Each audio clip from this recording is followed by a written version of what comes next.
Hey everybody, it's Dee Dee. I'm back again with a book tag. Okay, this one is the name game tag.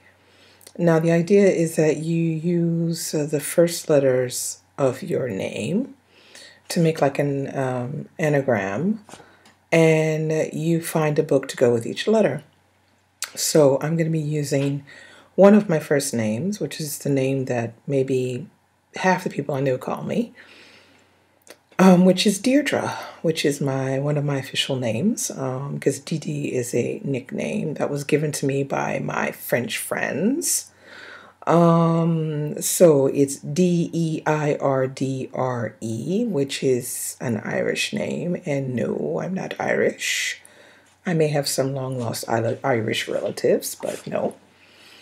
So we're going to start with D, and I'm going to be spotlighting books that have been sitting on my shelf for eons that I should have read a long, long, long time ago and haven't. So these books I'm going to try to push up for the next 2 or 3 months, try to read all the books that I'm going to show you here. I'm going to try to be good and do what I say. Okay, so the first book is Dream Eaters. Okay, now I haven't got a clue what this book's about. This book was given to me a long time ago, in a whole bunch of books in a bag, and this was in there, and I think I only kept half the books that were in the bag, and this was one of them, Dream Eaters. I didn't know what it was about, but I love the cover. The cover is really interesting. It's a very big book. It's 750 pages long. It's a penguin. And on the back it says a spy, a killer, an imposter, 3 extraordinary heroes, 1 unique novel. Okay, now I remember this was on my shelf when I saw Les's video over at what is that channel? I think it's called Bookish Days or something like that. It's Les and Becca. Well, I saw Les's video and she was talking about Dream Eaters and said it was really good. She's reading it now while she's in London, and she said it was great. She was in the process of reading it. So I suddenly dawned on me I had that book too when I saw this cover. So, yeah, D for Dream Eaters. Okay, next is East of Nowhere. Now, this is a really interesting book because I bought it, oh God, I bought it like 3 years ago, and look how much I paid. 15 euros. And books are very expensive here in France.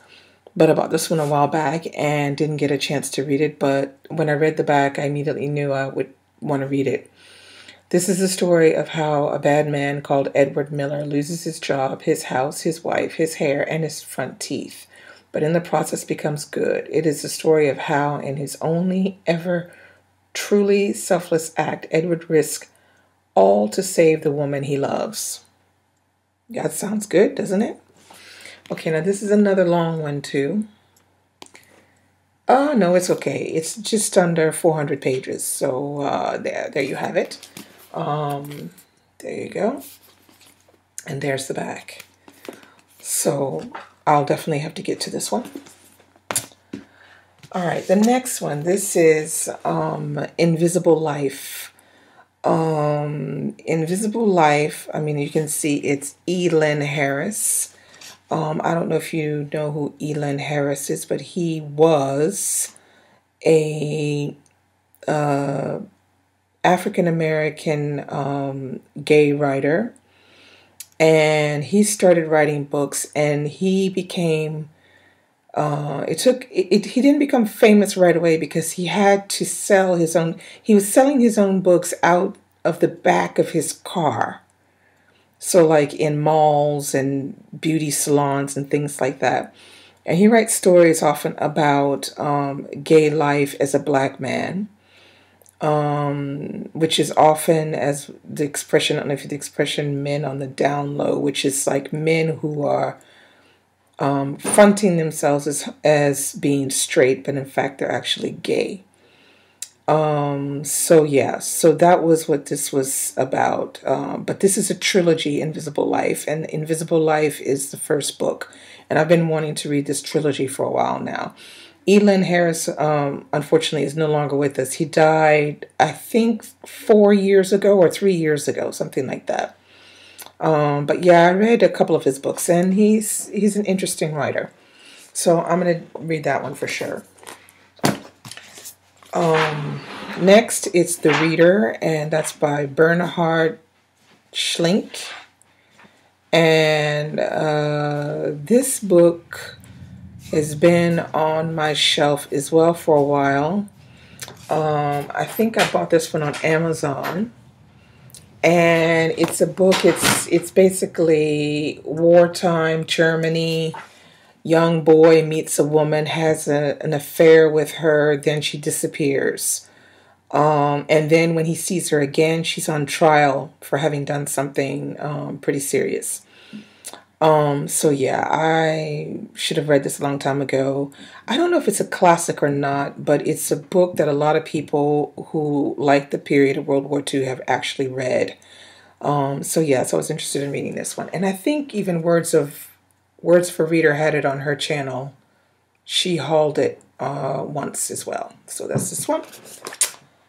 Okay, and then the next one is The Dew Breaker, which is by Edwige Danticat. Okay, now this is a very interesting, oh yeah, and look, there's the price. Oh, whopping 18 euros, and look at the book. Okay, I bought this one a very long time ago. I think it was maybe 6 years ago or something. Now, Edwige Danticat is a Haitian American, and she writes a lot of stories around Haiti, connections between Haiti and the U.S., and her writing is very lyrical and full of emotion and yeah, very enlightening. So this one is about a man, and we follow him we meet him in the U.S., and then we find out some of the things he's done back in Haiti, and they're not so good things. So yeah, this is it's supposed to be it's a story about somebody who is in the process of change. So yeah, so I'm going to get down to that one, because if you haven't read Edwige Danticat, you should read it, because she's really good. She's not spoken about very frequently, but she is an excellent author, and she's worth the read. Okay, the next one is, I'm scared of this book. It's called The Road. You know The Road. Everybody's heard of The Road. Everybody's heard of Cormac McCarthy. Everybody tells me, what? You haven't read it? You haven't read it? Get on it. Read it, read it, read it. Yada, yada, yada. I bought this 3 years ago, I think it was, and it's still been sitting on my shelf because I'm scared to read it. I'll be honest with you. I don't like creepy. I don't like, depressing too much either, because it does creep me out and get me depressed. But this one is supposed to be very good. So, okay, I'm going to get to it. I'm going to read it. Finally. So I'm not going to read the back, because I think everybody has heard of this book and knows a little bit. It's like a dystopian I guess it's more post-apocalyptic is what it is, not dystopian, post-apocalyptic. And it's the father and the son on the road together. Okay, so there you have it. Next one. Okay, now this one, it's called The Enchantress of Florence, and it's by Salman Rushdie. Everybody's heard of Salman Rushdie. I have a love-hate relationship with Salman Rushdie. The first book I tried to read of his was Midnight's Children, and it was a bloody disaster. Sorry. I think I read 180 pages and stopped. I just couldn't get into it. I couldn't remember who was who. The names were changing. No, it was not a good experience for me. I found the writing a little bit distancing and a little bit too pompous for my taste. Now, maybe it was because I wasn't in the right mood, okay, because I was reading it for my book club and I had 5 days to read it, and maybe that had something to do with it. I don't know. I was in, I think it was, yeah, I was in, maybe it was in WS, I don't know where I was. I was somewhere and I bought this book because somebody had told me, check it out. It's pretty good. So I don't know. I don't really know what it's about. And I'm not going to read the back because that probably won't tell you any more about what it's really about anyway. It is Salman Rushdie. So, yeah, it's a big, massive book.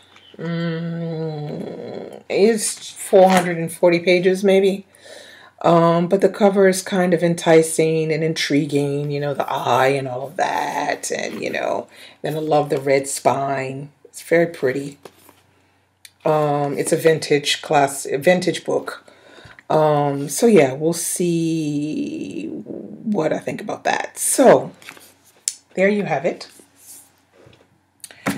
Now, what the deal is, you're going to go down below and you're going to write which one of these books you absolutely want to have me read, but also which you absolutely want to see me review, okay? Because I will not review all of these books. So I prefer that you tell me what you would like to see reviewed, but I will make a promise to try to read these books within the next 3 months, starting the 1st of April. Give me some leeway because I'm in the process of reading some things still from March. Hopefully I'll be able to get through at least half of them.